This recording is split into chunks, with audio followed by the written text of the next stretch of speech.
Good evening. Welcome to Alice TV. This is the Inside Out virtual tour with Alice. Welcome to Alice TV. This is the Inside Out virtual tour with Alice. Welcome to Alice TV tonight. The Inside Out virtual tour with Alice. Welcome to Alice tonight. Inside Out virtual tour with Alice. Welcome to Alice tonight. Inside Out virtual tour with Alice. I'll be talking about that in a second.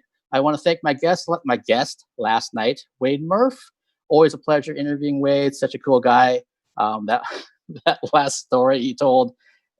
Truthfully, there is a video out there of what he talked about on stage. There is a video floating around of that captured that whole thing.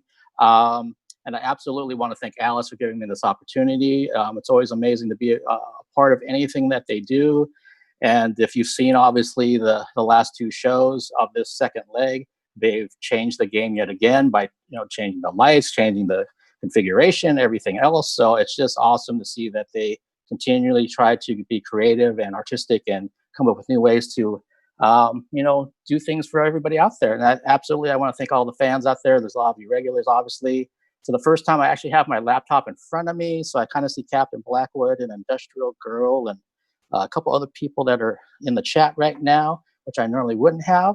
But let's kind of get to what this is going to be about. I laugh because I've never done this before, but I think it's going to be a lot of fun. This is the inaugural edition of what I'm calling the fun table. I didn't want to have a round table where it's like serious discussion about, everything going on in the world and all that kind of stuff. It's fine if we go that way, but that's not my intention because there's enough of that already. So let's kind of have a break. It's Friday night too. So, I already have one or two or three of these in me. I have invited past guests. Tonight we've got three, if I can do three fingers. To return to the show. So meet one another for the very first time, and we're going to hang out and have some fun. Again, I don't really know where this is headed, but we'll find out when we get there. I took some questions from various websites, and I sprinkled in a few of my own. And if we end up off on a tangent again, so be it. That's fine with me. So here we go. My first guest is from interview number 3, way back in May. Please welcome back from Paper Nova, Christiana Wu. Yo, how's it going? Good. How are you, Christiana? Good. Ready to rock.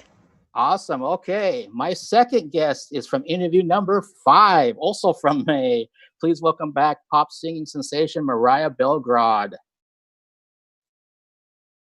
Hello. Hi, Mariah. How are you? Good. Good to see you again. Yeah, great seeing you. And my third guest is from interview number 18, which I believe was in June. Please welcome back from the Olympic Ballet Theater, Anisa Sinteral. Anisa. Hi. Hi, how are you? I'm ready. Awesome. Yeah, so like we were talking pre-show, this is something that's going to be just hanging out and having fun. And like I mentioned, I'm a couple beers in. So anyone out there that's in the chat right now, actually, I don't see the chat going right now, but cheers to you, Kampai, Prost, Skol, all those kind of things. And if you're not into alcohol, that's totally fine. If you're into water or chocolate milk, like some people, that works too. No pressure here whatsoever. So we're just going to kind of hang out and let me ask the group here. So with Christiana and Mariah and Anisa, do you want me to start with something kind of easy, or do you want me just to jump into the deep end and kind of go for it? What are you all feeling? I mean, I'm ready. Yeah. Anything goes. Yeah. Yeah. We're here. We're here to have fun. Let's do it. All right. Anything goes. So let's start off with something topical then. What the hell is demon sperm? Have you been paying attention to the news this week? I have no idea what that is. Please enlighten me. So that had to do with the doctor that was kind of saying that COVID-19 isn't really a thing. And then they started going through her background, and she started talking about that demon sperm comes from having like dreams of sex with demons. And this is a doctor, a PhD, talking about these things. So they start picking through her background. It's become a whole thing this week about with Trump about I'm safe from demon sperm, I'm safe from aliens, I'm safe from all this stuff. And so yeah, I'm like, is that a porn thing? Is that what the hell is demon sperm? I've never heard of that. I'm gonna have to check it out afterwards and like kind of be scared of what my Google search will come up with. But yeah. Incognito, even though we know incognito does not really work. Yeah, I mean, if 2020 couldn't get any weirder, I mean, some of the stuff that's coming out is just like, are you serious? But let's talk about, so like I mentioned to the guests earlier, I've got some questions that I found on the internet, but then today I actually found some more things, and I also came up with some more that are kind of, well, I think they're kind of interesting. But let's look at this one. What would be one of the coolest animals to upsize to the size of a horse? So if you can make it as big as a horse, what would you upsize? I think I would do like an Arctic seal because that's my favorite animal, and I think they're so cute as like plush little things. But like, and that's like the cuteness factor of a lot of animals is the size is small. But like, if you made an Arctic seal really big, I would just want to give it a really big hug. So that would be my answer. Oh, that's awesome. Anyone else want to chime in or not? It's totally fine if you don't. I can go with, I kind of agree with trying to upsize a cute, cuddly animal. So something like even like a duck, or like we have beagles at home. And I think if we had like a horse-sized beagle, it'd be kind of crazy, but be like, I could finally utilize that beagle for more than just hunting for rabbits. Oh, I would probably go with a sheep. Can you imagine how much hair they'd have? Yeah, that'd be a lot of hair. Like a football or something. Oh my gosh, that's awesome. I actually had an answer for this. What the hell was my answer? Too much beer already. I'll come back to it if I remember. Oh, this is so terrible. But those are awesome things. That makes sense to me. I remember back to a college story that I was in Central Washington, was kind of like very rural. And so there was a horse pasture there. And my little dog at the time was probably about 15 pounds at most. And the first time I brought her over to my friend's house that had this horse pasture, she went right up to those horses, barking her head off and trying to do anything she could to get to those horses. And the horses were looking at her like, what the hell are you barking at? Because she was like, this tiny. So maybe I would take like what Christiana said. I would take that dog and make her into the size of a horse, so she could actually kind of be on an even heel with the size of the horses. Oh my gosh. This is, okay, here's something I found today, and it's really kind of interesting. Who was your childhood actor, actress crush? Is there anybody that you're like, oh man, I used to always think about so-and-so. I had pictures on my wall. It was Legolas from Lord of the Rings. Yes. Nice. I had a poster on my wall, on my closet, and I thought he was like Prince Charming. Like, even now, I still think that he was like the most beautiful man. He had a bow and arrow. He could do anything. And then this like long, pretty blonde hair. I was like, this is it. Like, that's everything is what I want. That set the standard for you. Yes. I loved him so much. I got a beta fish, and I named my beta fish Orlando. Like, it was, that's awesome. It was up there. In the same vein, I actually had a giant crush on Johnny Depp. So like, they kind of came together in Pirates of the Caribbean, right? Yep. Yeah. So like, yeah, that was also mine, is Johnny Depp, because like there's that picture of him with like the slick back hair and the biker jacket on, and I just always am like, that is the man. That's awesome. I guess if I participate in this, then gosh, I have to go way back. I have to go further back than you guys. Let's see. I know. It would have been Olivia Newton-John back right after Grease came out.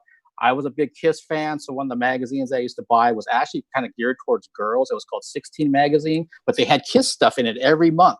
But then I remember turning the pages and I saw this picture of Olivia Newton-John. I was kind of like, oh, who's this? And so it was really trippy for me in 2017 to actually meet her in person. So I was kind of flashing back to how I used to look at her as a young person. I'm like, here she is all these years later. And she was super nice and a sweetheart. But that would be my answer for one of my earliest crushes. There's probably actually several, but I won't get into that. Now, here's something I know I have something to say, but I'm going to be last. What weird quirks did you pick up from your parents?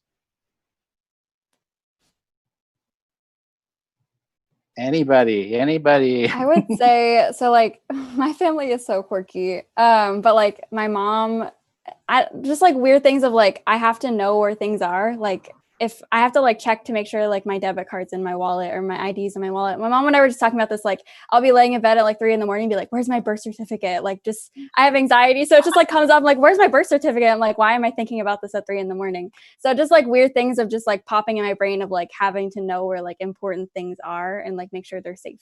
That was my, yeah. Okay. Anybody else? That's a tough one. Oh, go ahead. I don't even know. You have to go because my brain is coming up with nothing and I know there's something. I just think of like little things where I think it's like, where I think it's kind of like a cardinal rule or something where like, I remember my parents when they would go grocery shopping, at an Asian supermarket, and like they would go try to find a ripe watermelon and they'd go around slapping all the watermelon, and I'm like, is that like what other people do? Like I would see other people in the store slapping the watermelons too. And I was like, I don't know if that's like a quirk or if that's just like a trick, to figure out, still finding that right sound. And then it's like, okay, well, I can eat that watermelon today. Like those little things, like little things in the kitchen like that, or in the stores. Okay. I still got nothing. Okay, that's okay. My brain has come up blank. I'll jump into this because maybe both of my parents are watching this right now. I don't know, but one thing that other people have pointed out to me, my family, my friends, even coworkers, students, when I used to teach, was that I talk with my hands a lot. And I got that directly from my mom. So sometimes my family members will start doing this to me because they're making fun of the fact that my hands are always doing this. And I definitely picked that up from my parents. I would say probably the other thing is that our family, my immediate family, we tend to make fun of each other. So like that super lovey, huggy type of family, that's not us at all. You'll know that you're being accepted into our family if we make fun of you on some, kind of on a nice level, not on a malicious level, but just something kind of like, hey, now you have a nickname. That means you're in, basically. So that's something I've picked up from my parents because I kind of pass it on. Like when I was working with students, I try to find something that kind of fit them if they're a sports person or a musician or whatever. But that's kind of my 2 cents on that one. It's like an initiation to join your family. It's like, now you got a nickname. You're one of us. You reminded me. So my family, no one knows each other's names. Like everyone you meet, everyone you come in contact with, it's like almost your name, but not quite. So like anytime my dad was so bad. Anytime I ever brought over like a guy, and be like, yeah, this is like, we're kind of going on a date. He'd be like, oh yeah, Fabio. And his name would be like Derek. And he would call him that for the entire time, no matter what. And now I have a hard time with names. Like I'll see people and I'll like have their name like Mark. I'll be like, yeah, his name is like Martin. And I'll leave it as that forever. And it'll be almost there, but not quite. And I have such a hard time. I don't know what it is. Well, there you go. So you can kind of trace that one back to your parents then for sure. Let me look down this list real quick here. Okay. Do you have a quote unquote, my coworkers are weird or crazy story? Any place you've worked?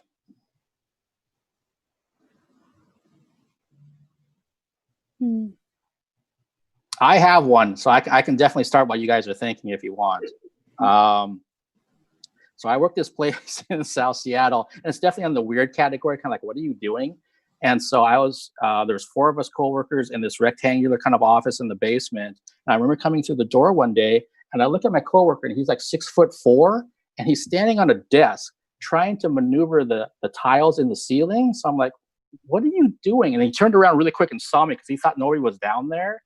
And he's like, Mark, don't say anything. And so I'm like, are you planting a bomb in there? Or what the hell are you doing? So he finished what he was doing, and then he got down. And so he's like, dude, you can't tell anyone about this. I'm like, I want to know what you're doing up there because I don't know exactly what you stuck up there. And he's like, just tell me and promise me you won't tell anyone what I'm about to tell you. I'm like, okay, I promise. So he was married. This is really kind of awful when you think about it. He had mementos from his past relationships that he refused to get rid of. And instead of keeping them in his house where his wife might find them, he stuck them up in the ceiling of our office to hide them from her. That's a true story. Dang. Gosh. Yeah, so there you go. There's a weird thing. So he doesn't live in this country anymore, so he's probably not going to see this. Either way, it'll stay safe with all of us and everyone watching. Exactly. And on YouTube and every other social media platform. Yeah, I think most of my jobs, I work as a musician now, and then I was a nanny. So a lot of my jobs I worked by myself, and then the one job I had with other people was in a bank. So it wasn't too much craziness going on there. Okay, all right, fair enough. Anybody else?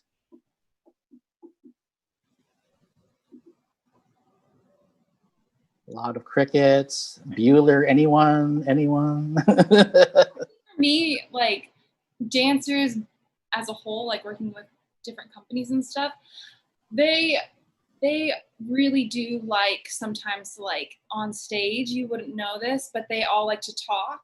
So unanimously, it would be you would be on stage and someone would be doing this really heartfelt solo and really beautiful, and they would turn around to the core girls and be talking and being I'm so hungry, I can't wait to go get dinner after this. And then they turn back to the audience and it's that immediate smile. And it's just things like that. Everyone just, I don't know, it was just all the talking on stage and being yourself, but also being a character, and then kind of the facade of the auditorium and what you're actually presenting versus what you're doing backstage. Yeah, that whole kind of inside thing that only the dancers would know, that the audience doesn't have a clue is going on. That's awesome. Yeah. Christiana, anything come to mind, or you want me to move on? Like a strange or weird thing? I mean, I've dealt with one really dark occurrence before. I don't know if if I should talk about it that much, but it's completely up to you. It's really up to you. Sure. I mean, since I already kind of teased it, right? So might as well talk about it. I mean, I used to work for the U.S. Postal Service, and there was one incident where I'm trying to figure out if I should backtrack or not, but there was an incident where someone that I was working with ended up passing away, and I was responsible for handling her route. So she sat on a particular stool, and I had to take over that stool afterwards.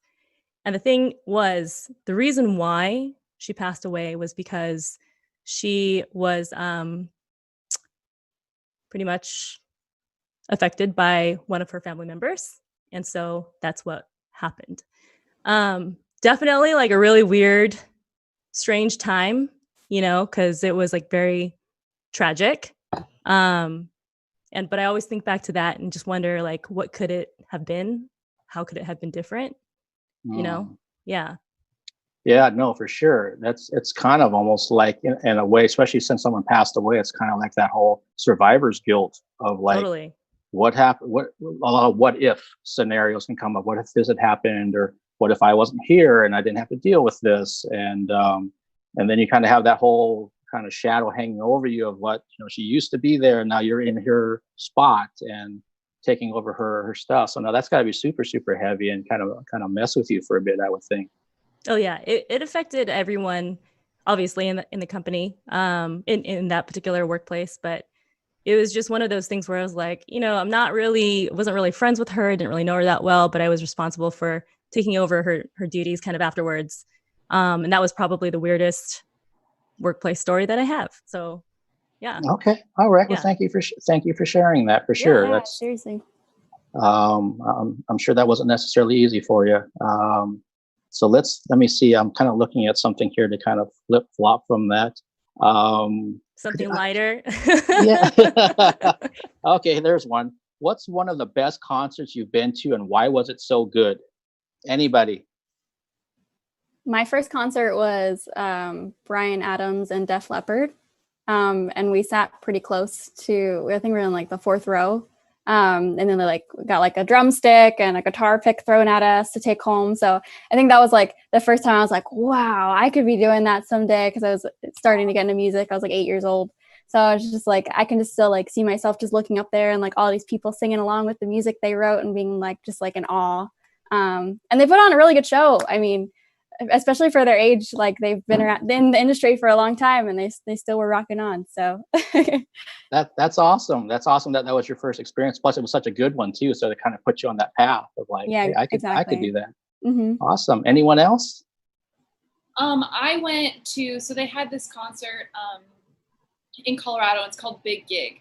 And it's basically like a huge venue where they hire out multiple acts. And you go there and it's in a lawn setting, it's outdoors. And I went, and the big headline was, oh my gosh, what is the name? Panic at the Disco. But they were there, and everyone was like, this is going to be great. But 21 Pilots came out, and Joshua Dunn, he did like, before they got really big and blew up, it was like he came out and he was doing like backflips off of the piano. They pulled out a set where they had like in the front, they had huge platforms with like drums on them, and they held them out, like someone in the audience held them, and they jumped onto these platforms, both of them. And then the lights and strobe lights were going, and they had water coming down, and they were hitting the drums. So like the water was going everywhere. And I remember I was back there and I was like, who are these people? Like, this is crazy. It was so good. And I've gone to like 3 other concerts after that for 21 Pilots, and I loved it. Like they were so much better than Panic at the Disco. Like they stole the cake for me. It was amazing. Awesome. Christiana, anything come to mind? Oh yeah. I think one of the coolest shows that I've been to, and I didn't really start going to shows until I was later in my years, was the 9 Inch Nails concert that came here, I don't know, like many years ago to the Tacoma Dome. And I specifically remember I believe it was like either a rectangular or circular stage, might have been the circular stage, but there was a circular screen around the stage of LED. So it was, an array of LEDs. And it all lit up and stuff. And they had like all these different patterns and stuff that just started to play on that screen. And there was one particular effect that was so cool. Like it looked like a 3D box was just circling around the stage, but it was all obviously 2D on that screen. And it was just like, it was amazing. Like I was just like struck, because I was like, this is like, not only was it just audibly really like amazing, but just visually I was like, wow, like there's so much production value in this concert, and that was really fun. Awesome. No, that's one band I have not seen, so I'm envious of you. For myself, holy moly, I think one concert that really stands out that I think a lot of people are kind of surprised by for me was that, being a metalhead, I was into all these metal shows from like 1979 through the 80s. But then I got really, really, really into the Eurythmics in the mid 80s. And for the Revenge album in 1986, they came to the Seattle Coliseum, which is now Key Arena, which is now that climate change, whatever. And I really didn't think they were going to be very good, based on being a pop kind of act. And it's just Dave and Annie. And I'm like, they're not going to be as good as the metal bands I like. And holy shit, that concert really changed my life. I remember they had a whole black curtain with a zipper, and they played this weird like Chinese music over the PA. And so then the lights slowly went down as the zipper got pulled down to unveil the stage. And they had the most eclectic group of musicians I've ever seen. They had Chucha Merchant, I remember, on bass, who was like from South America. And they had Janice Jameson on background vocals, and Patrick Seymour on keyboards, and Clem Burke from Blondie on the drums, and David Annie, of course. And it just, I remember I was standing on my feet the entire time. I was way in the back for the show. And I was just mesmerized by that show. And it couldn't have been better. And it completely spun me in a different direction in terms of not just being a metalhead, but also listening to some of these other kinds of bands. I was so glad I went to that show. It still stays with me to this day. And that's why Annie Lennox is still on my bucket list of interviews. If I ever got a chance to talk to her, I would probably pass out from being so excited. So yeah, there's nothing like the concert experience. And hopefully at some point we get back to it. Obviously, we can't do it right now, but somewhere down the road, we'll get back to it. So, okay. I'm only laughing about this. Some of these questions, I swear, like somebody on the internet wrote them for me. Like they knew. Let's have Mark ask these things. Okay, if you were arrested with no explanation, what would your friends and family assume you've done?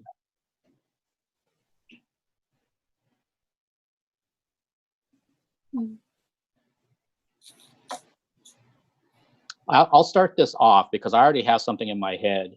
I think, and again, some of my family is probably watching this right now. I think they would assume that I probably robbed something because I always need money. So if it's a bank or a business or something, they know I would not want to do that. But if desperate times call for desperate measures, and if they got a phone call that your son's down in the whatever precinct, they're probably like, what did he do? And then they probably start thinking about it and think, man, that ding dong probably robbed somebody because he needed money to pay bills or pay whatever. That's the first thing that comes to my mind. I think for me, I probably would get into a fight because I'm very non-confrontational physically because I'm very unskilled on that front. But like, I feel like if there's somebody that's like says something wrong or, says something off color or like they get on my nerves or something, it's like, I just, and especially if it's very like conflicting and it's obvious that they're doing something wrong, it's like, oh, I wish that, I could get into like some sort of like duel with them, like swords or like lightsabers or whatever, instead of like trying to fight with words, because, that's what we're supposed to do these days is like try to like fight with our words. But yeah, sometimes it's not effective. So I think I would get arrested for assaulting somebody. Okay. Yeah. There we go.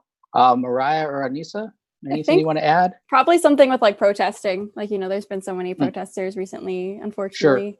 Sure. So I think something with being out there and, being in an environment, maybe wrong place, wrong time type thing, something like that would definitely be where you would hear that coming from. Okay, no, that makes sense. Anisa, anything you want to add? Probably in the same vein. I think that I'm somebody that is the same. I'm not very confrontational, but there is a point where like I don't back down. Like I'll be like, yeah. And then all of a sudden it's like, all right, we're going. You're going. Let's go. So, and then I think my parents would be like, did you win? Nice. You didn't back down though, right? I'd be like, no, I did it. Well, hopefully, if it did happen. Oh, that's awesome. Thanks for sharing that. Oh my God. What was I going to say here? Okay, here's another one that kind of goes back to since we're talking about family, and Anisa just mentioned family. What is one funny or weird thing you did as a kid that your parents still talk about to this day? Or maybe it could be one incident too that maybe you did as a kid. That's what I'm thinking for myself. Oh, go ahead. Oh, okay. One time I was babysitting, so I'm one of 5, and I had my 2 younger sisters and my younger brother, and like for some reason we had this idea to like move the furniture around, which ended up being like we're gonna ride the mattresses down the staircases. And it was like, all right, let's get everybody in here. Totally, there's not gonna be any problem.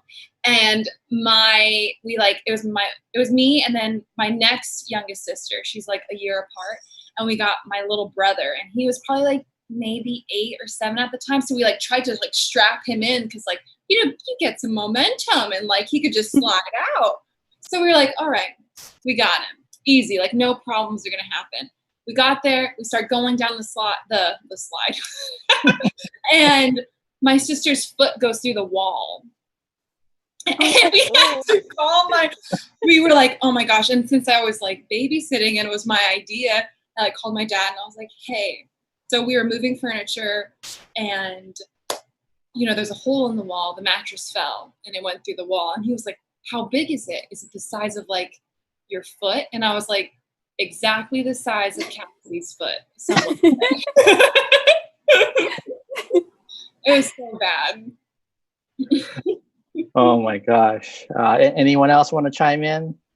When I was younger, and I have 2 older brothers, and they are like closer in age. Like my oldest brother is 10 years older than me. So I was always like, I felt a little bit left out because I was a little sibling. I was the only girl, but they were like kicking a soccer ball and then they wouldn't let me play. So I started crying, and we were at my grandma's, and she had this garden with like a bench, but like the bench connected to where her plants were planted. So I sat down and I sat on a cactus. Oh, like it was horrible. Like, so I sat on a cactus, and then my grandma had to like pull little spines on my butt, but I was like 8 years old, and then I went to school and I had to like lay on the floor. I couldn't sit in a chair, and everyone made fun of me. So my family like still is always like, just go sit on a cactus, Mariah. Oh my gosh. Oh, that's too bad that happened. Yeah. Struggle is real. Christiana, anything you want to add before I tell my story? I mean, I've got nothing except for my parents still to this day make fun of me for being creative and being an artist. So it's like, you know, because they wanted me to be a lawyer, doctor, or engineer growing up. So, you know, that's the constant struggle. Okay. Yeah, no. And I think there's a lot of people that can relate to that for sure.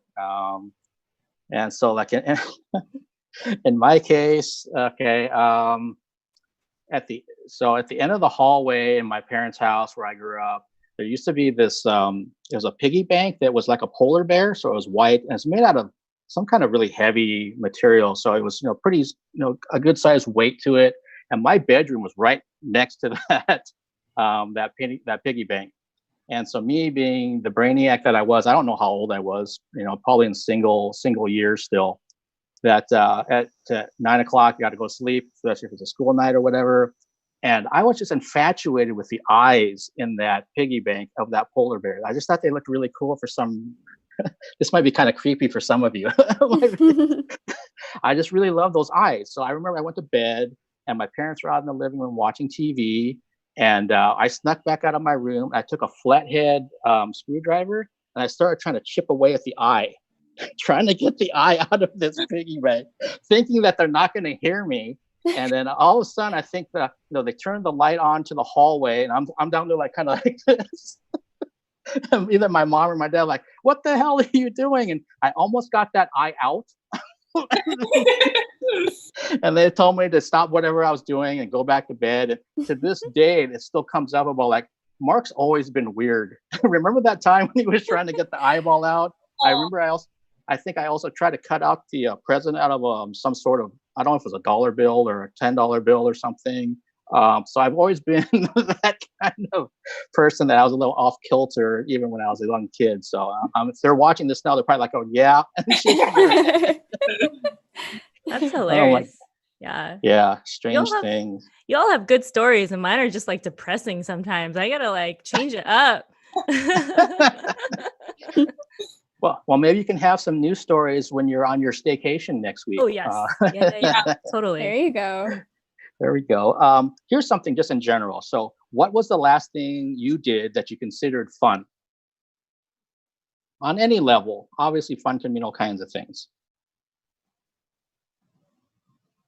I mean, kind of given the quarantine situation, you know, we've been very like carefully choosing who to hang out with and who to see, whether it's like some family members or some friends. And just a few weeks ago, we were able to go and hang out with our friends, Jeff and Shar, and their son Leo, and it was just like a really chill barbecue.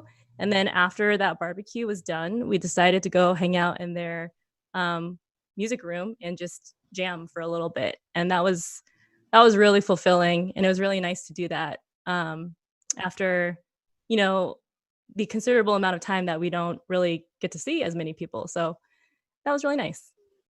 Yeah, no, it sounds really nice. Yeah, I think there's like a new definition of fun now. Like I feel like such small things are fun. Like if I cook a dinner with my fiance or something, like, and you know, just having quality time.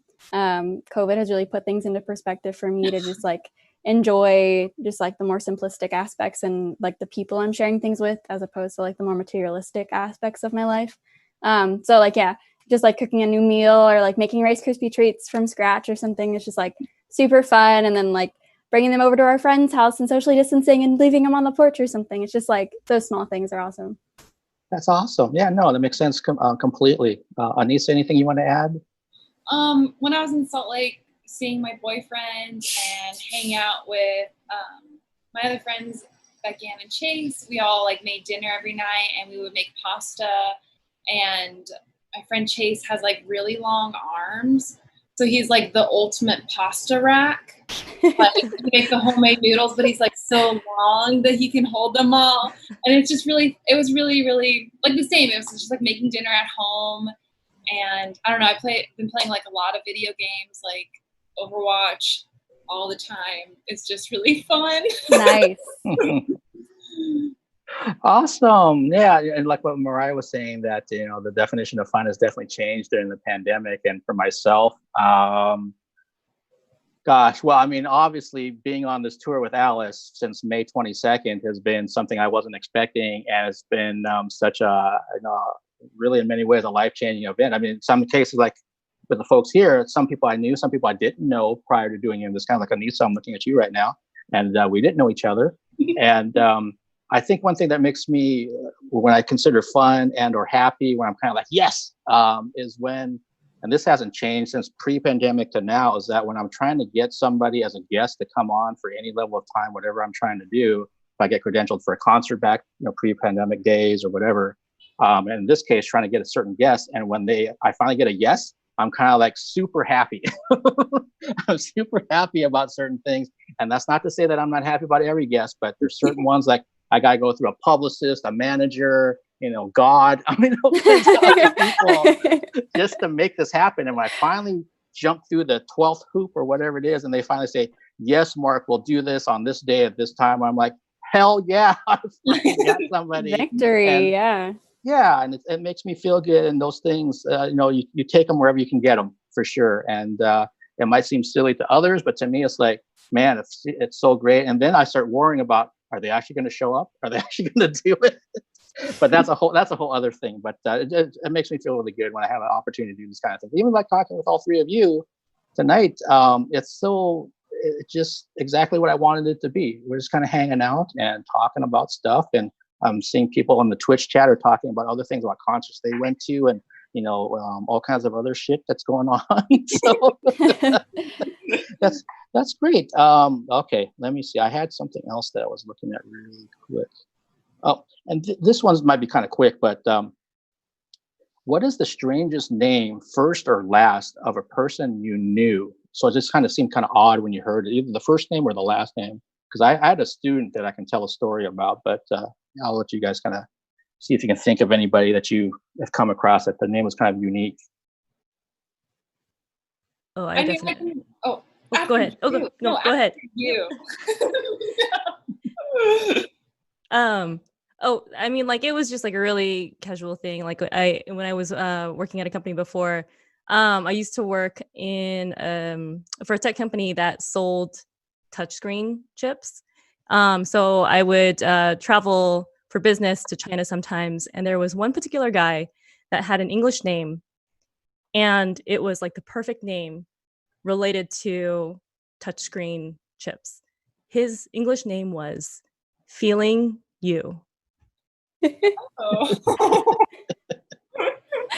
Oh my gosh, it was so perfect. Yeah, it was awesome. That's too perfect. Anisa, you think you had something you wanted to add in? I real mean, quick? okay, here's the thing. It came up as a story of like, and like you have your name and then people make fun of you for your name. And like kids are so mean and they twist it into whatever. And the only one I can think of is that I know this person. My last name is Merkovich, and everyone changed it to Merkovich. And that was, I mean, like, it was just so bad. And like, we got into this whole discussion about like the play on names and how kids are, and like how if you have a child in some way, you have to like think of the other names that coincide with it and what will happen. And I don't know. That's the best I got. Okay, no, that fits the bill. Mariah, anything you want to add?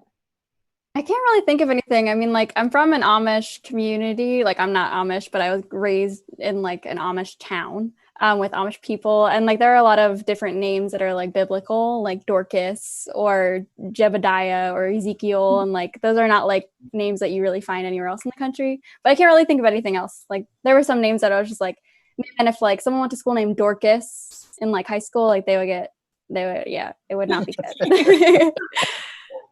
Yeah, no, that makes sense. And I know for myself, again, from people that have been watching these interviews, they know at one point in another lifetime, I was a teacher.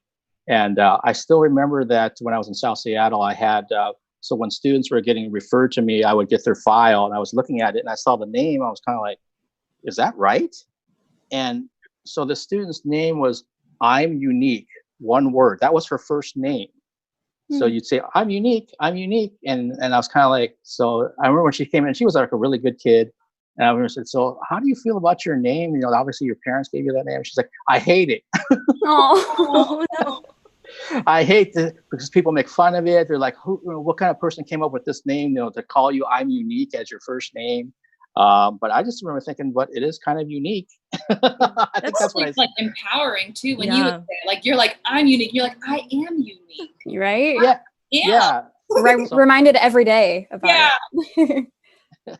Yeah, maybe she got to that point when she got into high school or college where she could actually embrace it instead of how she was when I had her as a middle schooler. So we're at 7:43, and what I want to do, even though I know the band told me I could take as much time as I wanted, let's kind of go to this one question to possibly end this, which is, if someone asked to be your apprentice and learn all that you know, what would you teach them? So more of a serious, well, it might be serious depending on what you decide to teach them. I mean, okay, if I took it seriously, I would be like, that you're an amazing person. You can accomplish all of your dreams. You can do anything you put your heart to. Like, you got this in the bag. But my first thought when you asked that was be like, I'm going to bullshit them. And I'm going to create and try and teach them how to be a witch and a wizard and have powers and what you're going to do with your spells and who you can mess with and what you're going to do. and then maybe like along that, I would be teaching myself. Like, I'd be like looking at their spells we're doing together and be like, oh yeah, exactly. You're nailing it. That's amazing. I love that answer. Yeah, that's a great answer. Mariah or Christiana, anything you want to add? I think if I were to like teach someone like a skill I feel like I'm good at is either cooking, how to build a really awesome Animal Crossing island, or or just like in the realm of like professional, like how to build a really good brand and like connect with your fans or your supporters or your consumers, whatever. Like, I feel like that's something I've got a knack for understanding and I love to learn about. So yeah, it's one of those three things. Yeah, no, that's a great answer. Christiana? Yeah, no, I want to visit your Animal Crossing island. Yeah, let's connect. I'll send you my Dodo code after this. Yeah. Visit your dream, or get the dream. Oh yeah, my dream address. Yeah. Dream address. I think for me, like I automatically just thought of like, I could teach someone at least the beginnings of like indie filmmaking, and like combine a bunch of different, creative mediums within it, whether it's like writing or visual aesthetic or music or something like that, so just being able to mentor somebody to kind of start in that space, I'd feel really comfortable with. That's awesome. Yeah, no, I think that's a perfect answer, really. For me, we probably don't have enough time in the day to kind of go through what I would probably try to pass on to an apprentice. I think my mentality all the time when I'm working with former models from way back when, or other people that I come across, students and other people, is that try to that balance of what I've been trying to find myself personally and how to pass it on to someone as an apprentice, of what they shouldn't lose sight of all these different factors, meaning that, yeah, it's great if you can, let's say you're starting a media outlet and you want to be a concert photographer. What are those steps to take those to kind of get where you want to go? But at the same time, not forgetting about your friends, your family, things that make you happy outside of that, and trying to find those balances, because I can speak, personally about how it just starts to consume you. And then if you have a day job, how do you find balance with that? And everything else that I've done that even now, as I'm talking about this right now, that I'm looking at this sheet over here where I keep a track of all these films I'm supposed to review in advance and when I'm supposed to publish them and all this kind of stuff. This is all brand new to me. And I look at the dates, I'm like, oh God, I have to do like 3 films in a day. When am I going to do this into my schedule? I'm on this tour right now. I've got these other commitments I'm supposed to be doing. And I think trying to pass on to an apprentice about how you find balance with that. And like I mentioned to all of you pre-show, I'm starting to exercise now. I'm getting outside and doing what I'm supposed to be doing. And just saying, this is what's important. Don't lose sight of the fact that, yeah, your eye is on the prize. Don't forget about this other stuff. It's really, really important. Even like my guest yesterday about scheduling time to just relax. Put 2 hours on your schedule. Don't do a damn thing. Yeah. It's so important. It's so important. It really is. Yeah, I think we all agree, especially during this time when we're all under different levels of stress in a given day, that you've got to find that time, because that's what recharges your battery so that you can deal with another day that's coming in the future. And that's some of the small things I would do. I could get on my soapbox forever and talk about stuff. So I know I'm kind of going long, but let's actually finish up with this, because we talked about this pre-show. If you had to come up with a name for the 3 of you as an artistic entity, what would you pick? What would your name be for the 3 of you, Mariah, Anisa, and Christiana? That's how we're going to wrap this up. What do you think the 3 of you should be called? I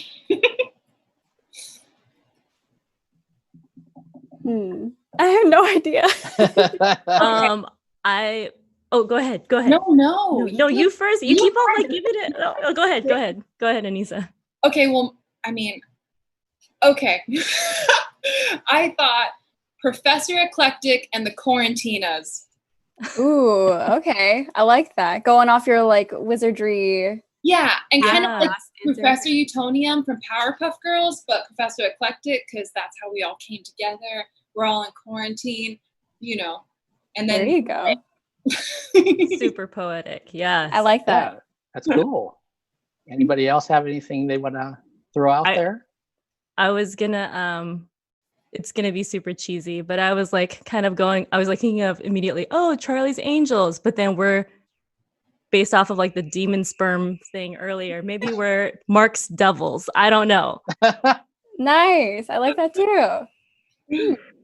Yeah, no, that works for me.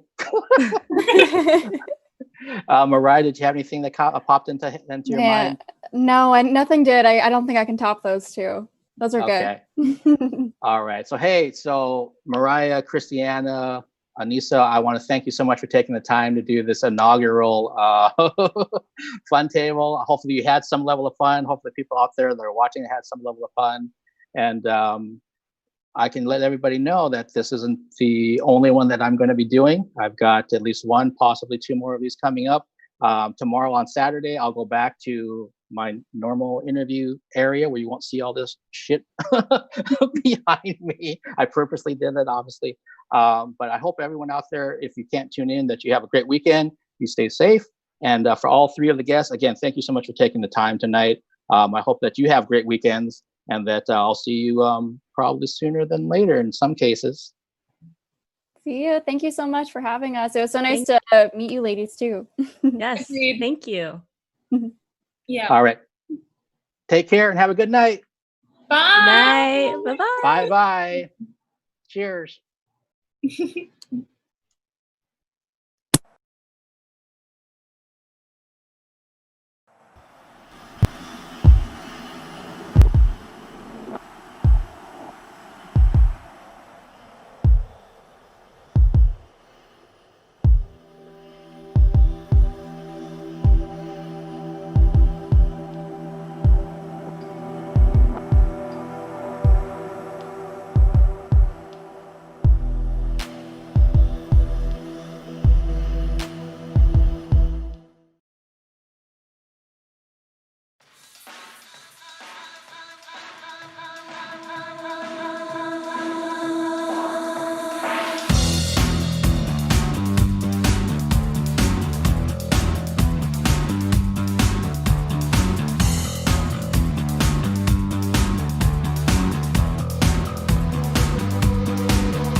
friends.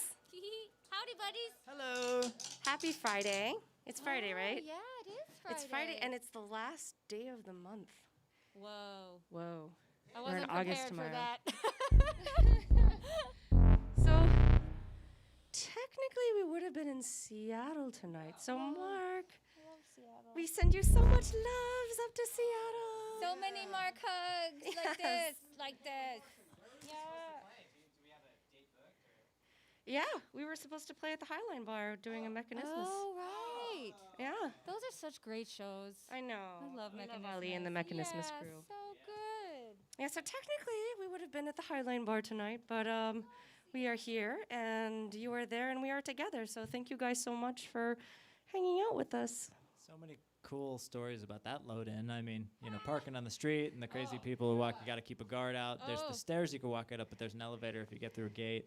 But the elevator's really weird. And then you have to gotta move hold it open. the van a lot. Constantly move the when van. you're We in got a ticket, but Seattle. I actually, used, that old skill called writing a letter. What? And I wrote a letter to Seattle, and I got, at least they waived the late fee or something, because I didn't know. I guess there's a specific way that you're supposed to place the ticket, which is different than Yeah, it is in you're LA. supposed to tape it to the inside of the passenger or driver's side window, depending. We claimed ignorance. Yeah, and he took it. They bought. So Seattle. They're like, Seattle they're cops, from LA. They don't know any better. They're from LA. I gave them a Tashi, little money, and they're the, like, "Okay, I'll take your little money." The chat room would like you to know that they're all very happy that you haven't shaved your head. They were concerned that when you took the hood off, that perhaps you had shaved your head. So they're Wow, that all would've very, been a big very reveal. happy. Although they did say you could pull it off, which they're right. So It's never happened, Tosh. I mean, one of these days. V for Vendetta. yeah.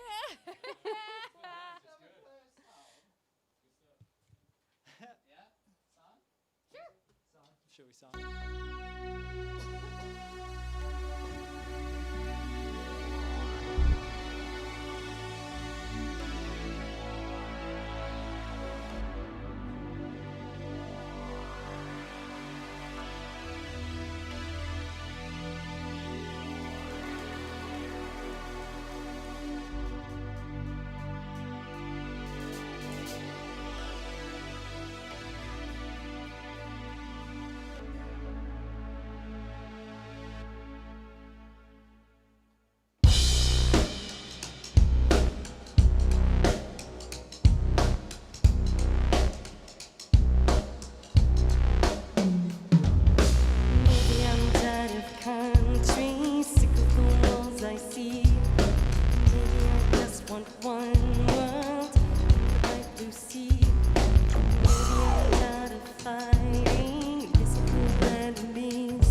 everybody. Nice to see you. Thank you so much for joining us tonight for the Chapter 2 of the Inside Out tour, because we are inside coming to you out there. It's very exciting.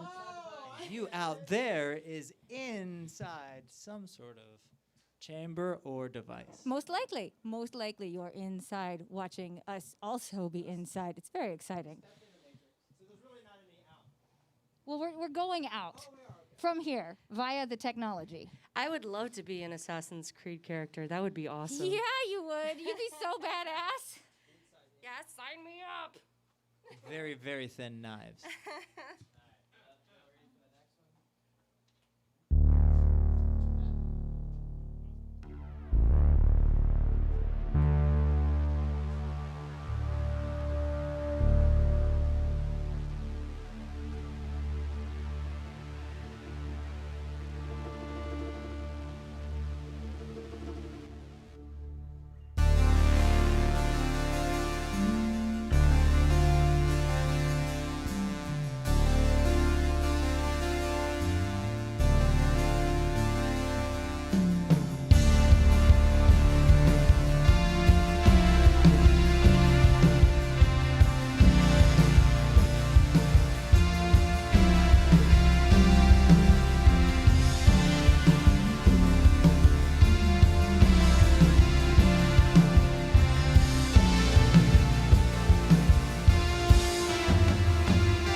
we were tuned into a pretty good frequency on that one.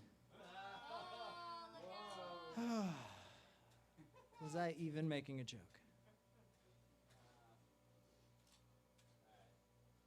Okay. Tosh, you've officially been cast in many video games now. It's really awesome.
feels too, like always. Yeah, this one's a really special one for, lots and lots of reasons. And I feel like the beauty of any song, in my experience, is that it changes every time. Like it always changes. So, today it means something different. And thank you guys for being here with us to experience that meaning in this moment. So speaking of songs that were written before and then are now, we actually debuted this song last night. So this is our new one that we wrote in Joshua Tree from our upcoming As Above, So Below album. And it's kind of strange when you write things months ago and then they have a completely different meaning in the times. So anyway, this is called Bottled Truth.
Searching for hope, but even the devil ain't at this crossroad. Hey, bottle, bottle, truth. Hey, bottle, bottle. Hey, bottle, bottle, truth. Hey, hey, bottle, bottle, truth. Hey, bottle, bottle.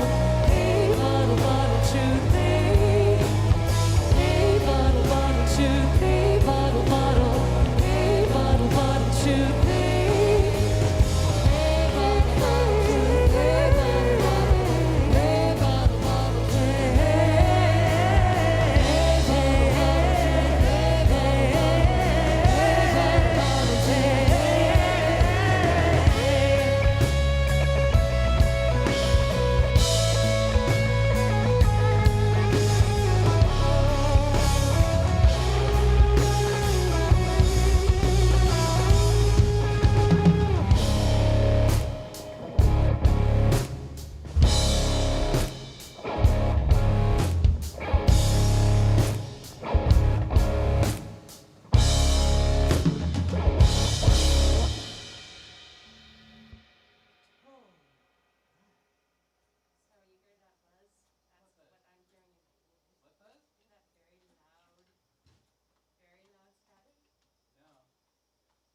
just change channels.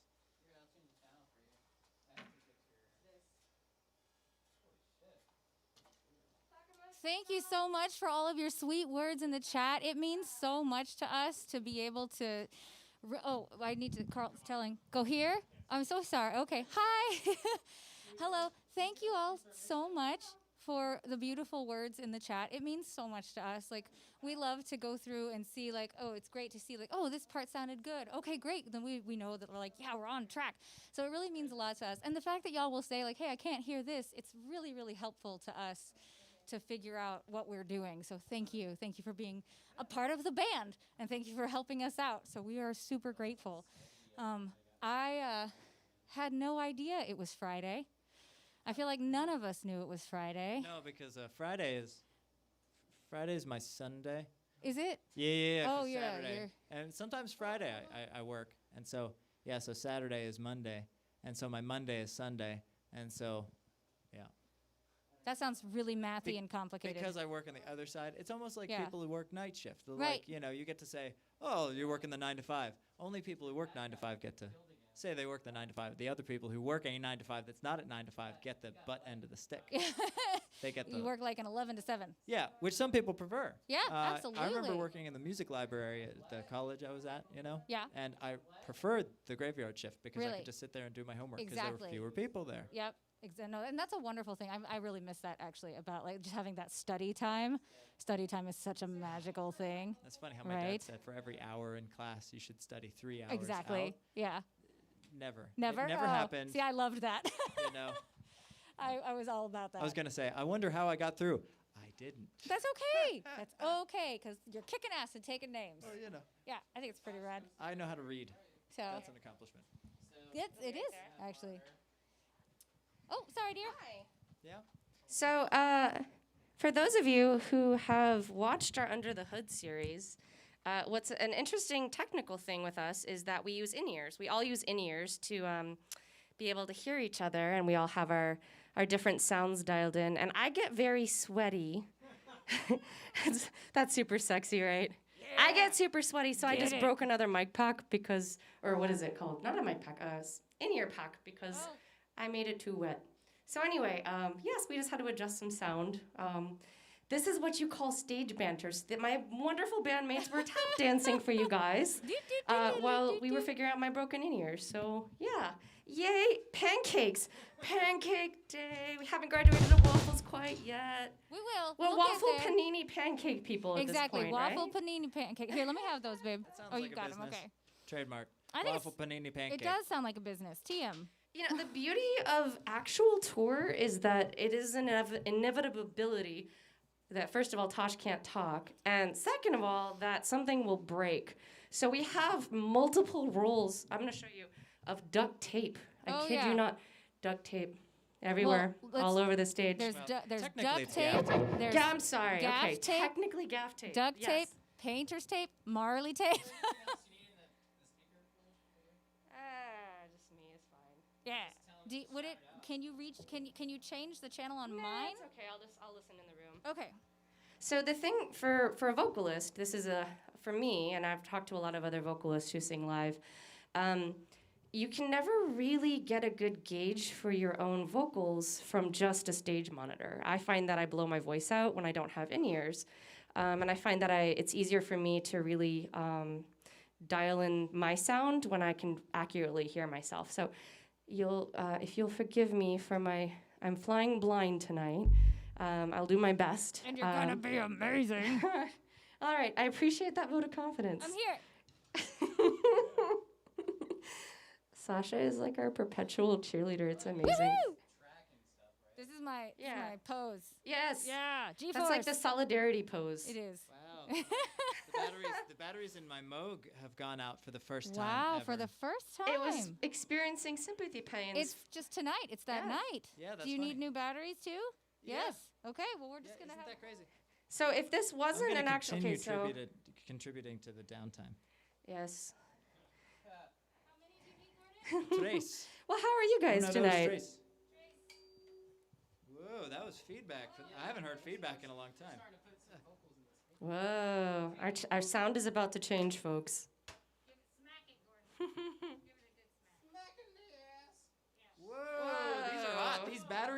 are literally hot off the press. We do Yeah. have rechargeables, my friends. This is another must on the road is rechargeable batteries because we go through so many batteries. It is environmentally friendlier that way. Is it possible to switch the channel? Don't worry about it. Yeah, it's done. It's on strike. It's like, that's it, Tosh. No more sweating on me. Well, can I tell them how we fixed this in the past? Okay. She's like, right? nope, never mind. We're not gonna talk about Well, that. I'm gonna guess. Don't you just put it in a bag of rice? Yeah, you just put it in a bag of rice. Ah. That's how you fix it. You've got this, Gordon. That's what you That- were gonna say, right? Entirely. Yeah. Wrap it in something that's impervious to water. The rice soaks up the water and Yeah. it solves the problem. I have to do this with my cell phone all the time. Yes. Like all the time. You drop it frequently into water. Many times. Yes. So yeah, the rice is really the way to go. Hacks by Sasha. Let's do it. Let's have a song.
phantom power. You know, every time we do a little switch around, I don't know why I always get that little circus song in my head. Yeah, I totally get that in my head. Every single time.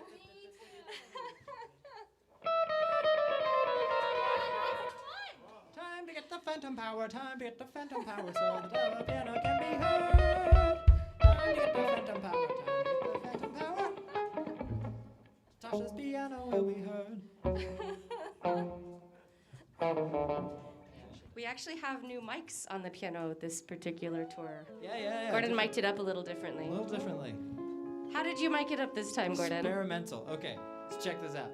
Check this out. Whoa. Okay, so that's a like a spinet, kind of deal. So What does so that mean? spinet, like a small upright piano. Okay. So the strings are like, the whole system is sort of folded over. Small piano, but you can pull out the a panel underneath where the keyboard is, and so I pulled it out, and there's enough room in there where I put a bullet mic on a very small stand in front of the middle of the piano, and then I put a condenser mic that I gaff taped, not duct tape, because duct tape leaves residue, but gaff tape does not in certain temperatures. So I gaff taped another mic in there looking at, so there's two mics on the piano. One of them requires phantom power, and the bullet mic does not. But the piano sounds nicer now, and now we can hear it so that we can actually get a good volume, and it stays. Well done, Gordon. Yay, Gordon. And theremin, Archimedes. Right.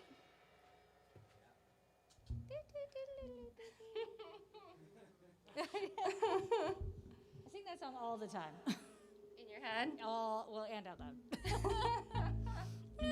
Oh, this string's not in tune. That would have been a Silent tuning, not so silent Not tuning. so silent. I'm ready now. tuning.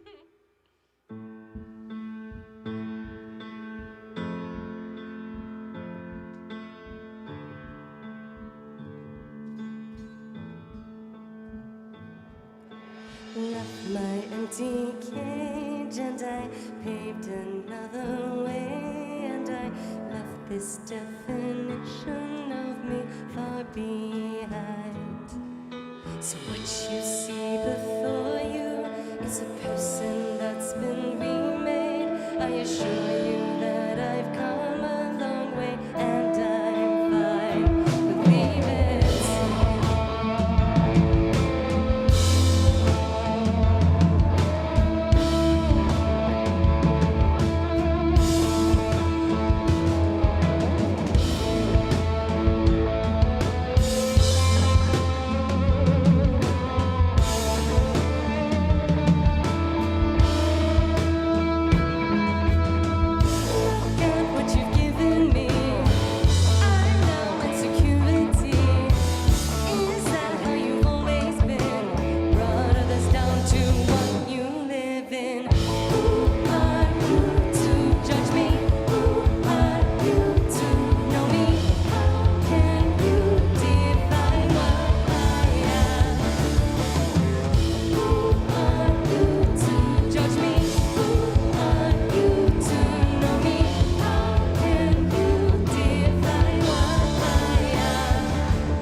We have a couple more for y'all.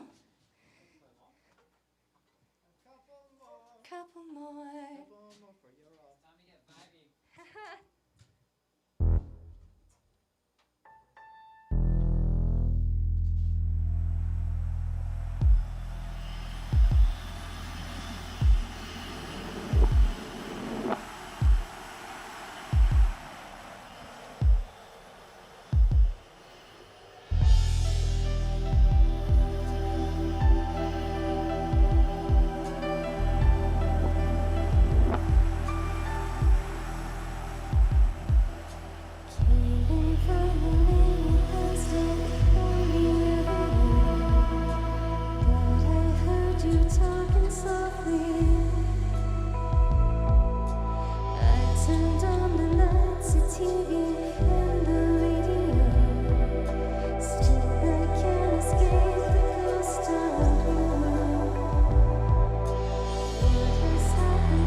when we were working on putting that particular song together, the one we just played, we hadn't yet conceived of the concept of the virtual tour.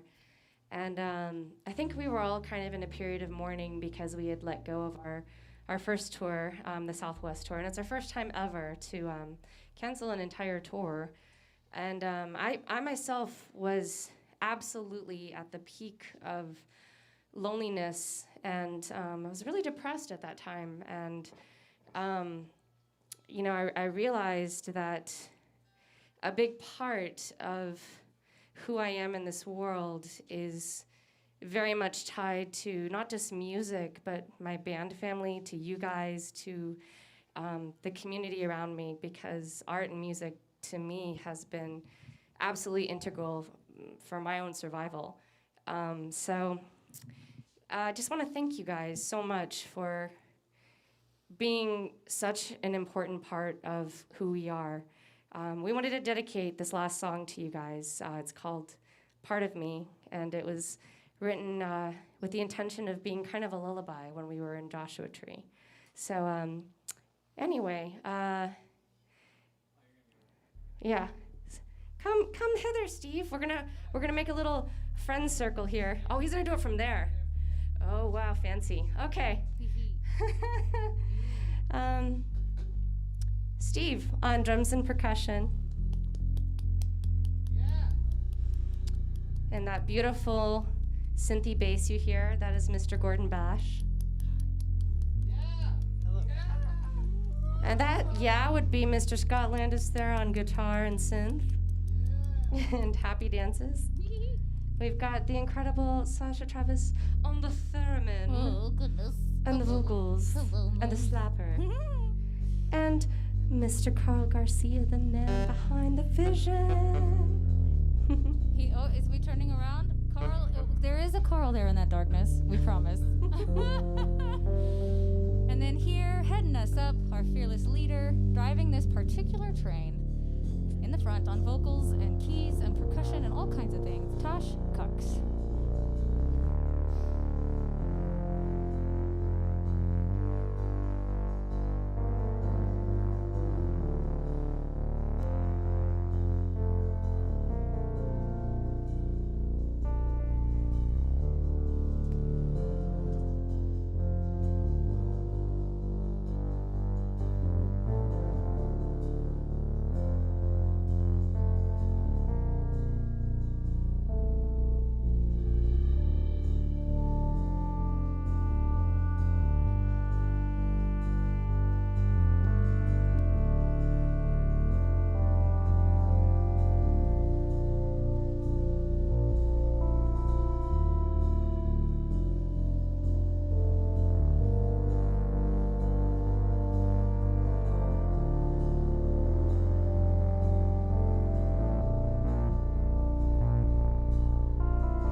there's a part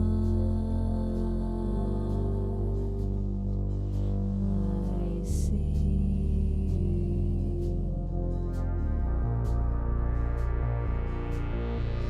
somewhere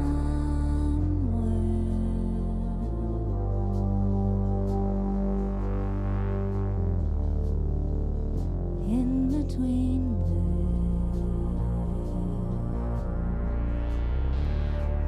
there's a part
of me.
Wherever you are in the world, we are sending so much love to you. We are Alice, and as always, it's been a privilege. Thank you guys so much for sharing your beautiful energy and time with us. And if you are so inclined, we would love to tea time with you. And if you are not familiar with tea time, that's where we all hang out and chat afterwards. So lots of love. If we don't see you, sweet dreams.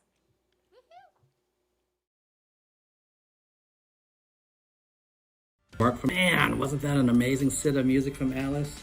Hoo-wee! Every time I think they can't top themselves, they find a way to do it. Oh man. And say, we want to really tell all of you out there, thank you. Thank you so much for tuning in tonight. Thank you for your support. And you there in the back, don't leave yet. No. There is something that's going to be happening in a few minutes. Right over there.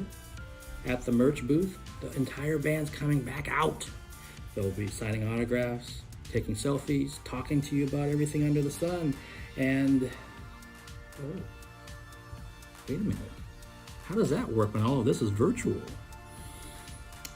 Well, I'll tell you how that's going to work in the world of Alice. They have this thing that's called Tea Time with Alice. So you can probably figure out what that means. Go grab your favorite cup of tea. Maybe it's Alice tea. Or your favorite beverage, favorite adult beverage, whatever floats your boat.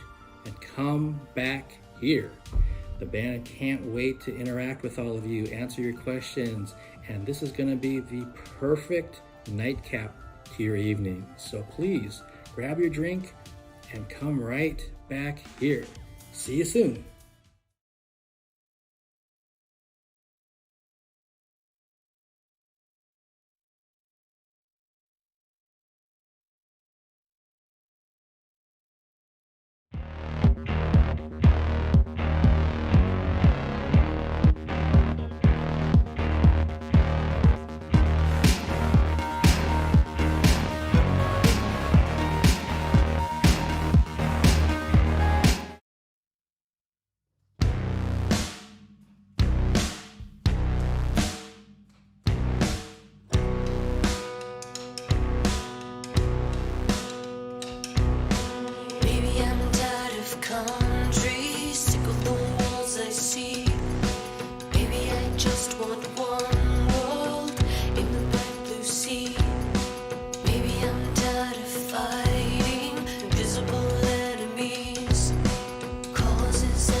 I'll find it before I forget it. Hang on. Yeah. Oh, there you are. Mark. Yay! Oh, there he is. Mark, it's so good to see Where'd he go? you. He's found his way to the internet. Mark. Hooray, Mark! Yes. I think one of my guests is joining too for the Yeah! first time. Oh, here we go. Awesome. How awesome. exciting! Oh, here we go. Great. Getting crazy here. Now we can have some proper shenanigans. Shenanigans. This is so rad. Thanks for joining. Oh my I love your God. setup. Oh my god. Love your shiny. Oh my gosh, it's amazing. Thank you so much. Yeah. Thank you for putting on a great show again for how many days in a row now? Well, It all blurs together. what are Yeah. Actually, this one's pretty easy. 3. Well, yeah. Well, granted, we just got started. Tomorrow, This is tomorrow true. it will be Herrera. Even a crow can count to Herrera. 3. I think it feels like the last tour kind of blended with this one. 'cause Yeah, we it were keeping does. Up with the we were doing the Thursday Sunday series, so that's why. Not for me. I was going through serious withdrawals during the break. I was listening to MKIO and Alice Underground and Alice and Bash and a bunch of other stuff just to get me through the whatever it was, 3 or 4 weeks. That is the kindest Yeah. thing. Thank you so much for saying that. Yeah, I'll admit, I kind of fell in love with the Underground album in the downtime. that's cool. I did too. I definitely did too. I found, And and it's, go ahead.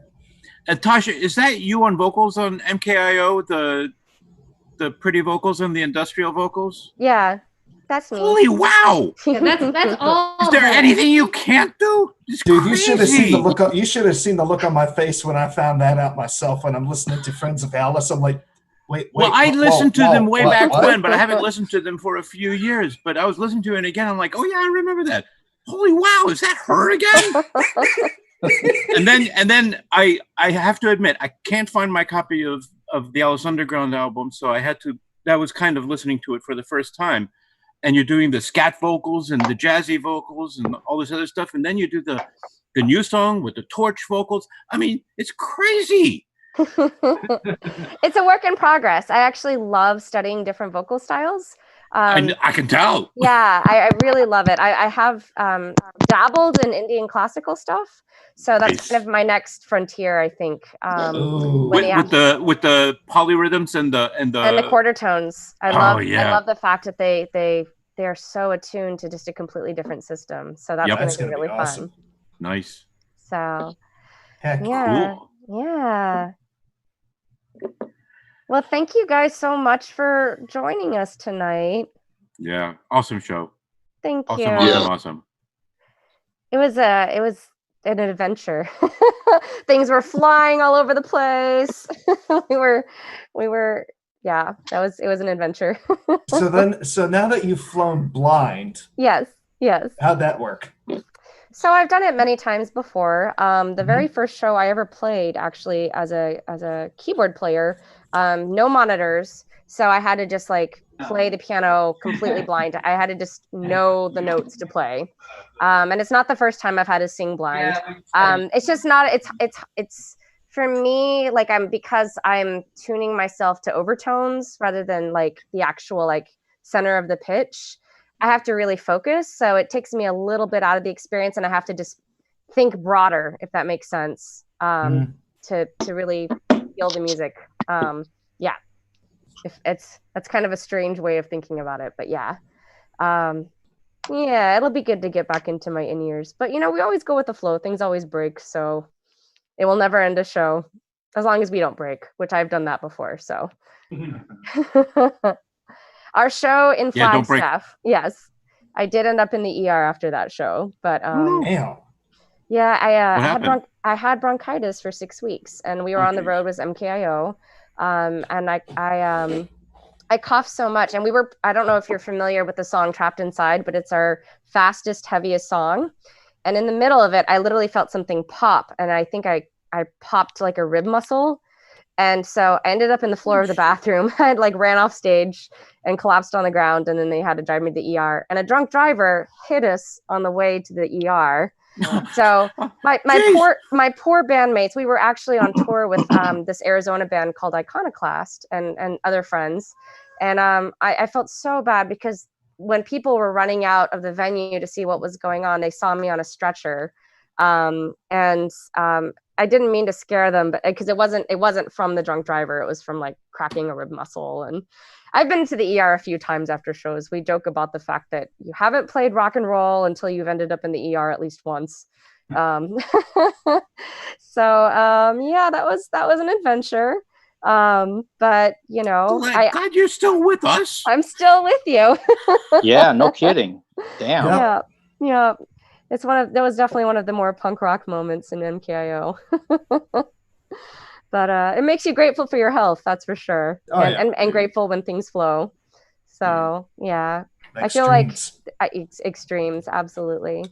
When things feel cushy, sometimes I always feel like I'm looking over my shoulder like, all right, what's gonna break next? Yeah, at the shoe to drop kind of thing. Exactly. That's been 2020 for me. Hey, Mark, I really spoke for everybody here. Oh, sorry. What was that? I was just saying I really liked Mark's questions earlier in his interview. Mm-hmm. Yeah, that was fun. Thanks, Scott. Yeah, when I was pulling some of those off, I'll give you guys some behind the scenes stuff. I'm sure Christiana doesn't mind. That I didn't really look at the questions too well for myself. So I'm like, well, I'll just get it out to those guys and they'll have to answer them. Then I looked at them later today. I'm like, oh shit! I mean, what would I answer these with myself? So I came up with another like a second set of them, so that we had easy ones and tough ones. But I'm glad you guys had some sort of hopefully just some fun and enjoyment out of it. That's what it was supposed to be. That's why I turned everything around so you can kind of see the stuff behind me in my place instead of my normal backdrop and all that kind of stuff. So it was. Yeah, I got that. That was cool. Awesome. You know, I appreciate that. Again, it's just there's so much serious stuff going on. I see other people trying to do roundtables and talking about the social issues, and you guys have seen this. I've already done that on some of these interviews. They've kind of gone that way. Yeah. Whether I wanted them to or not. So it's like especially it's Friday, so let's just have some fun with this, and have a few drinks if that's what you're up to. And as you kind of may have heard, because I'm already like I think beer number 4 or 5 or something at this point. But there's going to be a second part of this on Sunday. I've got 2 guests and possibly a third one going to join us. So we're going to kind of continue this kind of thing, just kind of keep it light and kind of do something different, just like what Alice did. I mean, they changed their lights and their situation of how people are, situated for this part of the tour. So it's awesome. So we're actually kind of thinking the same way, even though we didn't talk about it. It's really cool to get to know you as a person, Mark, and not just somebody I follow on Instagram. And it was really cool to for you to share as well as your guest. So yeah, that was a lot of fun. Well, I really appreciate it. And for those people, again, maybe you guys took a look at the the tour journals and the other stuff that I put up there. That there's a lot of stuff kind of percolating in my brain, and sometimes I want to share it, and sometimes I don't. And this kind of felt like it was the right time to kind of let it out there, and also not just have the 3 of the guests say something, but I need to kind of jump in there too. And yeah, that's kind of funny to me that I'm kind of wondering like what people know about me now. Based on some of these interviews, and especially as we do more of these fun table things, you're going to find out even more about me too. But it's all in good fun. So I'm glad I can just kind of add something to it. And yeah, it's not just a social media thing we can put up the way you want to be perceived. It's like, no, I've had all kinds of weird shit happen to me and things that I've done and things that my mom watches every single interview that I do. I mean, without fail. So I'm sure she's. That is awesome. Yeah, and I'm sure. Nice. I see her liking us on Facebook and all that. So sweet. That is so cool. That is really cool. She's asked me a lot of things about the band, actually, especially during the first leg of the tour. And I'm like, I don't know. I try not to ask the band certain things, but I know, like, so my family, just not to talk too much, but we always do like a house party thing on Sundays just to kind of catch up since it's all virtual. And I know damn well tomorrow when we do it, she's going to be asking me stuff about my interview. What did you mean by that? I don't remember talking to you about that kind of thing. It's just going to happen. But yeah, she's my biggest supporter. You know, my dad watches most of these. You know, my brother and sister-in-law sometimes when they can catch it. And yeah, it's really about putting yourself out there when you can. And yeah, I'm glad you guys get a chance to kind of feel and get to know what I'm like. I would love to jump onto these more, these tea times. I'll be completely honest with you. During the interim shows, and again, most of you guys are probably watching those during, you know, the month of end of June into July. I completely had it on my schedule to jump into the second one I did with Brad, Sharon, Zia. That's the one that got really serious about the topics and stuff. Yeah. And after that interview, I was like, yeah, I don't think I'm going to come on to the tea time because I was just spent after that interview. And then the other ones were kind of like, you know, it's always only on Sundays. So then I started getting, which is a nice problem to have, but I started having all of these film commitments and things, and the PR people went after my ass about certain dates. They want stuff that, you know, they changed it from this day to this day. It's earlier now. So I'm trying to be better about my balance and making sure that I cover everything, because I think the first leg of the tour, for me, it was all about the tour, and I kind of put stuff off to the side, and then it kind of came back to bite me, which is completely my fault. It's no one else's fault. It's my fault. So this time I'm kind of like, let's kind of find where that balance is. Like I told Wade last night, let's write it down.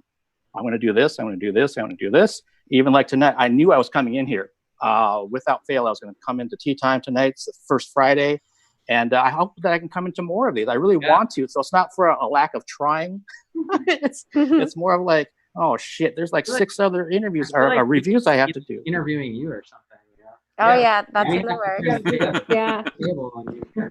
Under the Hood with Mark Sugiyama. Exactly. Fantastic to have you here. I mean, like, it's like, yay, the family. It's so wonderful. And but at the same time, like, we're gonna mom you a little bit and be like, yeah, take care of yourself, do what you need to do so that you're safe and healthy and sane. Good heavens, all those things. Safe and healthy and sane. But it is super nice that you're here. Yeah, no, I love being a part of this, and everybody here is a family. And again, I'm doing so much better with my balance. Again, like I can see my list of dates and stuff on these screeners that I'm supposed to get done, and I'm pretty much caught up, which is nice. Nice. So that way I can feel good about things and not do things like this. What'd you do? What did you do? I tell people that, like, I got into a little scuffle with somebody, which is not true. I actually fell going up my stairs. I've had that happen a few times. It's the inner alien in me trying to get out. Yeah, it's like I kind of chalk it up to like it's like old man things that I'm going to end up doing now. Because I just had groceries in my hands last Saturday, and then I ended up walking up and I stubbed my foot or something on something, and yeah, I got some things, but it's all fine. It's all good. Nothing major. So nothing like what Tosh was talking about being carted off to the hospital. That or was what have definitely you. an interesting time. I remember that. Yeah, dang. I can go ahead. Oh, go ahead. No, go ahead. Oh, I was going to say that Sasha and I trade. We definitely trade on who gets to knock on Steve's door. Yeah. Yeah. We share equal parts clumsy. There's been so many times when I'm like, and she's like, just call Steve. Yeah, we're Steve.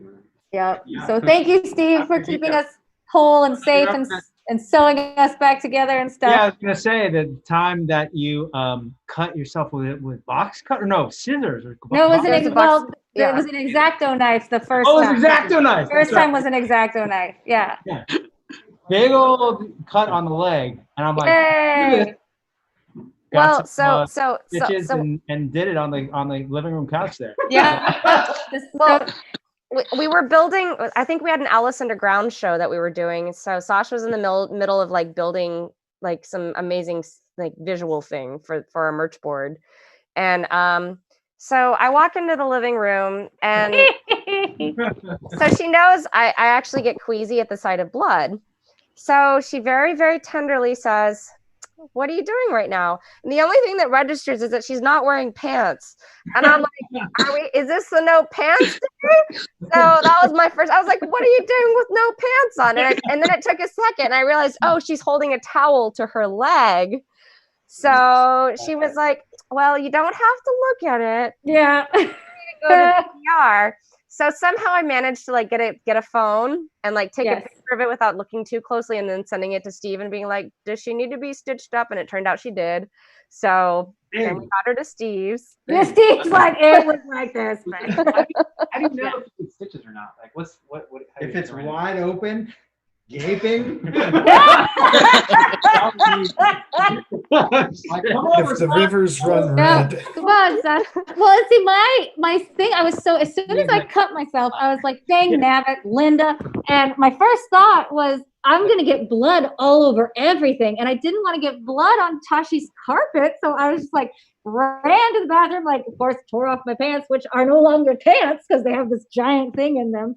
I was like, okay, towel. I was like, I'm not really in pain right now. I'm kind of okay. I'm sure she'll be home soon.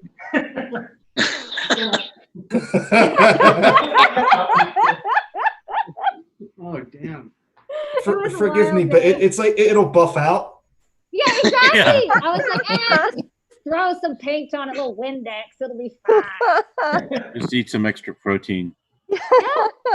Like, no, like where's, Gaff yeah, that's what I was thinking. Where's the gaffer's tape? Yeah. We'll be good. That'll do it. Well, I mean, that fixes anything. I've practically given up on Band-Aids. Whenever I cut myself, I've got a roll of tape. I just like tape it up and I keep going. Yeah. I use Band-Aids for my fingers, and everywhere else is just tape. Band-Aids don't stick on my fingers. I gotta tape it up. What are you doing? Well, all joking. Liquid bandage. Yeah. I can't find any of that anymore. No, that stuff's amazing. You can get it at like Army surplus places.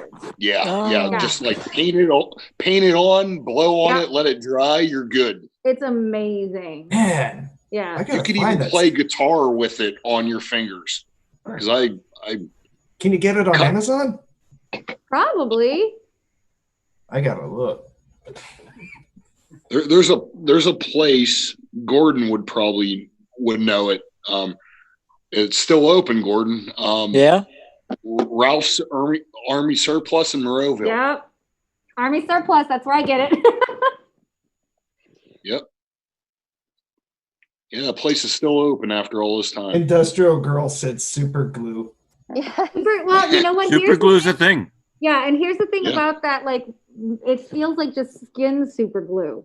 It's pretty much all, and it kind of smells like super glue, Maybe it is super glue. It might just be super glue, and they put it in a fancy package and tell you to buy it at the Army Surplus store so you feel cool about life. And then, I mean, all joking aside, though, we are so flippin' lucky to have Steve in the band for so many millions of reasons. And reason number like 376.8 is that he can sew us up. Not only that, but the stories. Oh, God. Oh, yeah. We don't have to talk about that. That's all. No, we shouldn't ever talk about it. No. But it's so funny. I did like the story of the robot. I thought the robot was really interesting. But yes. Oh, which robot? The Ebola robot? No, not the Ebola robot. Which one? You know how you had a robot? Y'all had a robot, right? Oh yeah. We had a robot in the ER. It was for stroke. So if you came in with a stroke, like the robot would like go into the room, and then it would like there would be a neurologist someplace that would like evaluate you. Except for the robot couldn't figure out how to like navigate the ER. So it would go run into walls, and it was like, we're like, go home. And then after you turn it off, it's supposed to navigate back to its home. But it would just like stop in the middle. And home. And we're like, go home, robot. Go home. Go home, robot. You're drunk. It cost like so much money. And it was just like ridiculous. Go home, robot. You're drunk. Go home. Oh, you're an asshole, robot. Get out of here. Go home, Speaking of robots, you know, I don't know if you have them out in the Walmarts where you're at, but there's a robot that roams around. I don't know if it's for inventory or what, but I saw it like going through, and it had a mask on its lens. Oh, there you go. And then they had a sign saying, "Please stay 6 feet back." And I'm sitting there going, "Look, you almost turned into me, buddy." Yeah. Have the COVID I saw a really cute hospital robot not too terribly long ago. It's one of those giant cleaning robots. So it's like an enormous Roomba, basically. And somebody had taken a cardboard box, put the box on top of the Roomba, and then had built out of cardboard a little Snoopy house, and there was a little cardboard Snoopy laying on top of it. So it was Snoopy's red house with Snoopy like going around the hospital, cleaning things up. It was that's cool. Really, I was like, way to like make a kind of creepy thing less creepy. Super cute. Well, this is a total tangent, but Christiana, I feel like you've been on tour with us too. Like you've been with us like several times, and it's so awesome that we actually get to hang out because I see your interviews and I'm like, she seems so awesome. Will you please play music with us sometime? Oh my gosh.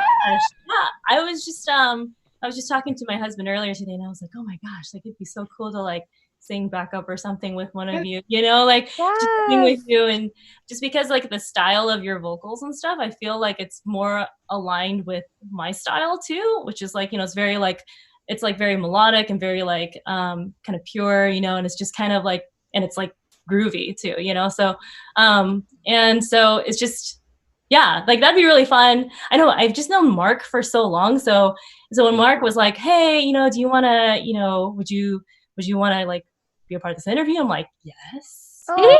So cool. Yeah. You're up in Seattle too, right? Say that one more time. You're up in the Pacific Northwest. Yeah. Yes. Yeah. And then of course Mark was like, you want to be part of this fun table interview today? And I was like, yes. Please send me questions in advance. And then like some of those questions, like some of those answers were a little bit canned for me because I was like, oh my gosh, I don't know what to say. And then like I got into like, depressing part of that conversation. And then I was like, okay, got to bring that back up, So like, I was like, okay. But it was really cool. Like, I hope that I can bring like some fresh new stories like on, well, I don't know, Mark, if you've like let anybody know like who your guests are on Sunday. But go ahead and tell them. I think we know. Yeah. No, like I'll be back on Sunday to bring fresh new stories and just trying to keep it real. Yay. So exciting. Thank you so much. It's such a cool idea. I love the fun table. That is such a It's phenomenal. I love it. It was pretty hilarious to watch. That's good. I'm glad that's how it came across. I can let you guys know if you haven't. I don't know if I actually haven't posted about Sunday that besides Christiana joining, that Vanessa Campbell is scheduled to come on to do the fun table. She was the gal that was in 1,000 Miles Behind, which I interviewed her like the third time. Yeah, that interview was great. Oh, yeah. Super bubbly and had a lot of good things going on. And I'm trying to get a third person, but if I don't, then it's going to be Christiana and Vanessa on Sunday, and we're going to go for it for 30 minutes. Brad. Sounds good. Yeah. Draft one of the Alice band members. You know what? I actually thought about it. So there was one time about I don't know if it came up through a chat or something about having me interview the band at some point. And I would love to actually talk to Steve. Nothing against the other band members, but I think if I had to start with somebody, I would start with him. And I see he's wearing his watch right now. Yes.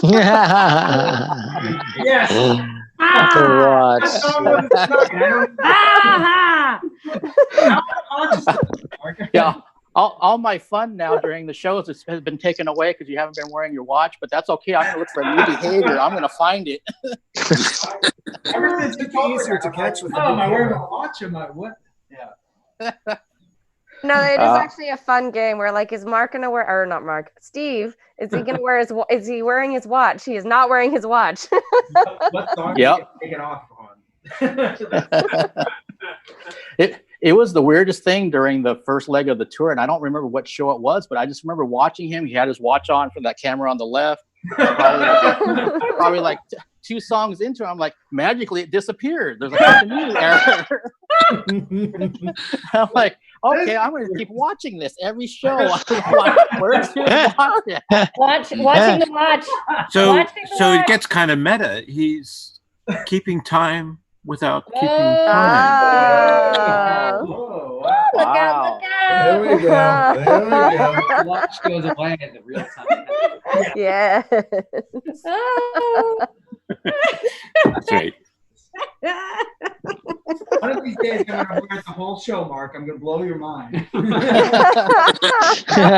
I'm waiting for You should have like a different watch and swap them. Yeah, exactly. Oh no, that And change wrists. difference right there. I'm waiting for the day when I look at the live stream. I just see like a whole stream of watches on. Like Every 6 of time them. zone. Steve knows what time it is in Sweden. Yeah, that happens. You're going to sleep.